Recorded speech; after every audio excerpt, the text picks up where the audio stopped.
La crisis financiera global de 2008 tuvo impactos mundiales que aún se sienten hoy. Fue un golpe serio para las finanzas de decenas de países, miles de instituciones y miles de millones de personas. Y mientras más orientado al sector financiero estaba un país, peor le fue durante la crisis. Mientras la mayor parte de la atención estaba en Estados Unidos y sus bancos en quiebra, hubo un país que sintió el peso de esta crisis más que cualquier otro. Islandia perdió casi la mitad de su producción económica en solo 2 años, convirtiéndose en uno de los golpes económicos más catastróficos para una nación avanzada en toda la historia. El impacto de la crisis financiera global en la producción económica nominal de Islandia fue 10 veces más severo que en Estados Unidos. Tampoco la estaban pasando bien. De un fracaso económico tan grave se puede aprender mucho. Pero lo que es aún más interesante es la historia de recuperación casi increíble que ha tenido el país. Lo que habría sido un golpe mortal para la mayoría de las economías y lo que ha sido un punto de inflexión para la mayor parte de Europa, ahora no es más que un recuerdo para este pequeño país. No solo se recuperó de la crisis financiera global, también es ahora una de las economías más ricas y productivas. Entonces, ¿qué ha estado detrás de esta recuperación extraordinaria? ¿Podría este éxito replicarse en otras economías? Y finalmente, ¿es sostenible esta nueva etapa de éxito? En los años previos a la crisis financiera global, Islandia ya estaba profundamente involucrada en los mercados de dinero, apostando todo por la banca y los servicios financieros. Y para ser justos, estaban lejos de ser el único país que se unió a la euforia previa al 2008.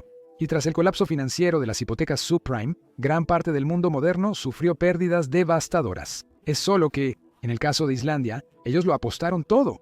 Con poca diversidad industrial y una moneda históricamente volátil, tal vez aún no lo sabían, pero Islandia estaba a punto de ser la víctima más devastada por la avaricia global, y por un margen increíble. A finales del segundo trimestre de 2008, los riesgos y la baja inversión hicieron que la deuda externa de Islandia subiera más de 53.000 millones de dólares. No es mucho comparado con otros países actuales. Es importante recordar que Islandia es muy pequeña y su población es menor que la de muchos suburbios grandes en Estados Unidos. Era una deuda per cápita enorme, usada sobre todo para crear un sector financiero y hacer de la región el Singapur del Atlántico. Con poca población, es difícil competir en muchas industrias tradicionales.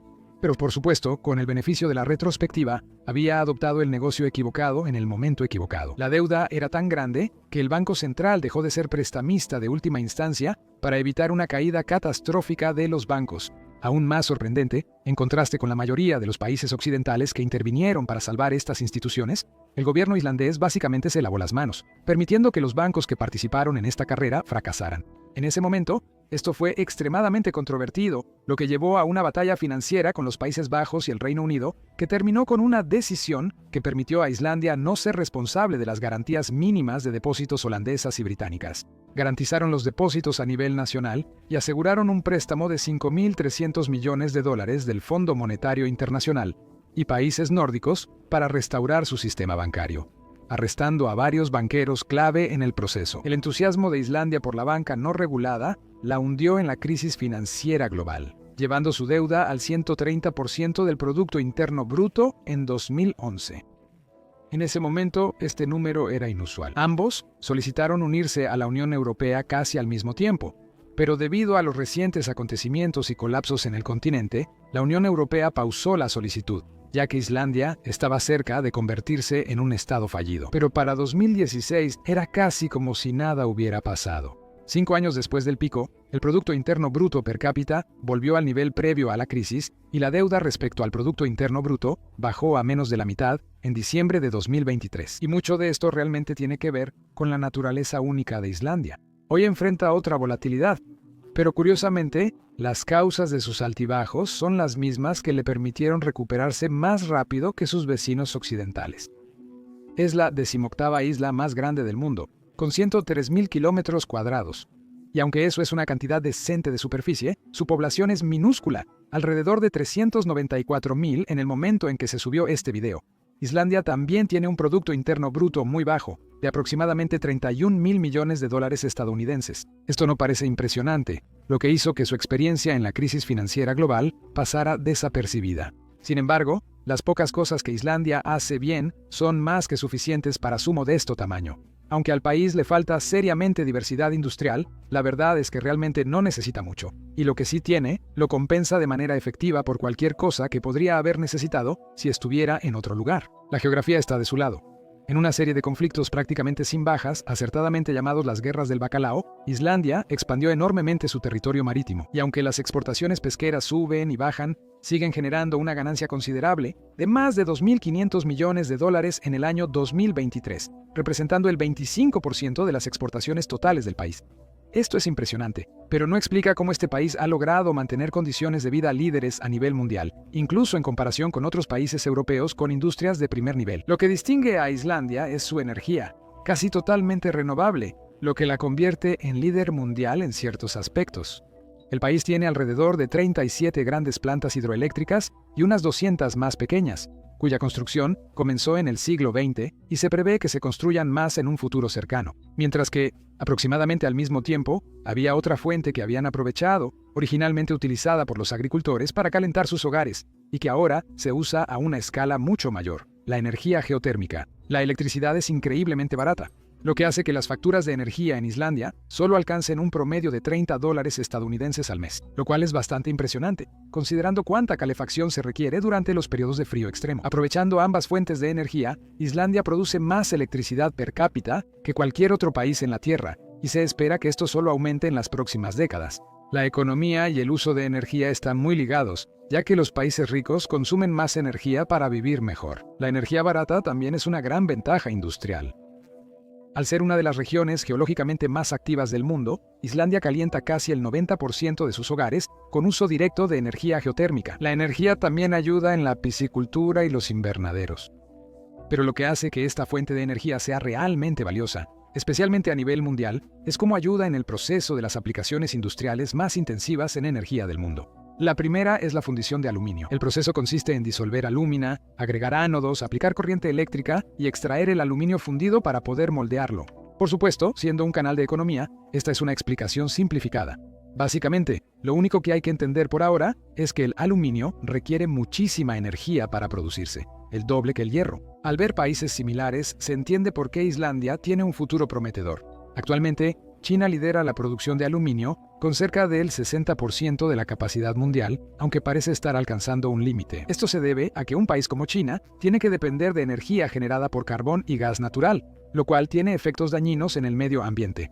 Además, los combustibles fósiles son un costo adicional que hace que su producción sea más cara.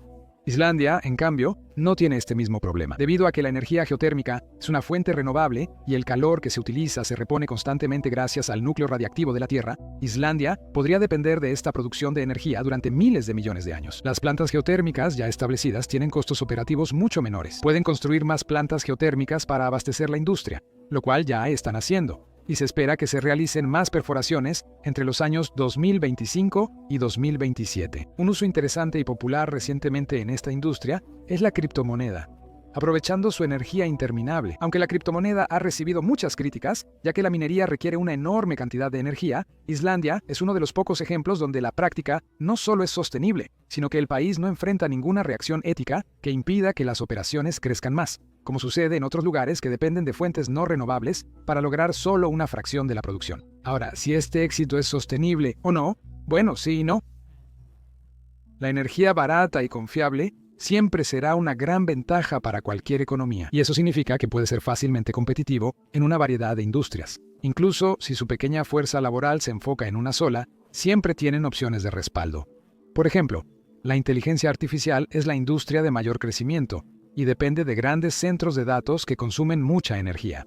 Algunas empresas están literalmente reactivando viejas plantas nucleares, y la mayoría de ellas simplemente están quemando combustibles fósiles. Islandia, con energía más barata y aceptada socialmente, se vuelve un destino popular. Ayudada en gran parte por su posición entre los dos centros económicos más grandes del planeta y el hecho de que tiene un gobierno muy seguro y estable. Su energía geotérmica es solo otro recurso natural explotable para grandes ganancias monetarias. Pero tiene dos ventajas importantes sobre el petróleo. La principal es que no se agotará antes que los humanos. La segunda razón es que no se puede vender. Puede parecer una desventaja, pero escúchame.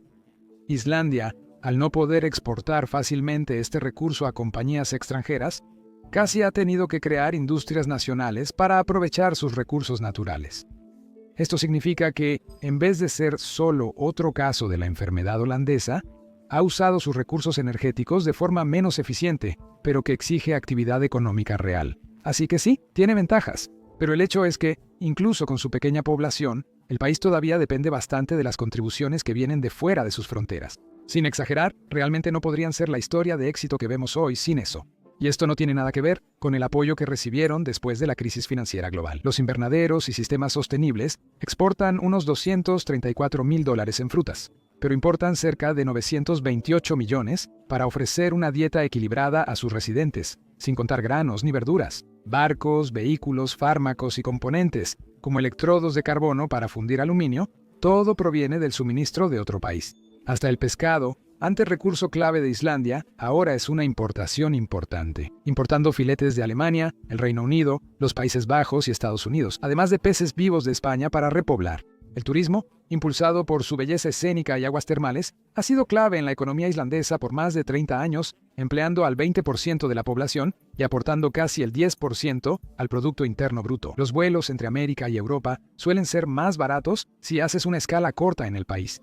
Y es prácticamente un día de spa entre destinos, con algunos beneficios extra, aunque quizá no incluya grandes logros culinarios. Además, el turismo fue uno de los dos principales factores que contribuyeron a la recuperación económica del país después de la crisis, aparte de la reestructuración de su sistema bancario. Pero también hizo que Islandia se convirtiera en uno de los países más dependientes del turismo en el mundo. Apostar todo a otra industria volátil y dependiente globalmente realmente dañó la economía durante la epidemia de coronavirus. Y lo único que realmente les ayudó a sobrellevar la tormenta fue la lección que aprendieron, así como las industrias mencionadas anteriormente en este video. Y luego está la pregunta de si Islandia es una historia de éxito replicable o un modelo para países similares que quieren recuperarse de sus propios errores. Y la respuesta es no, no realmente.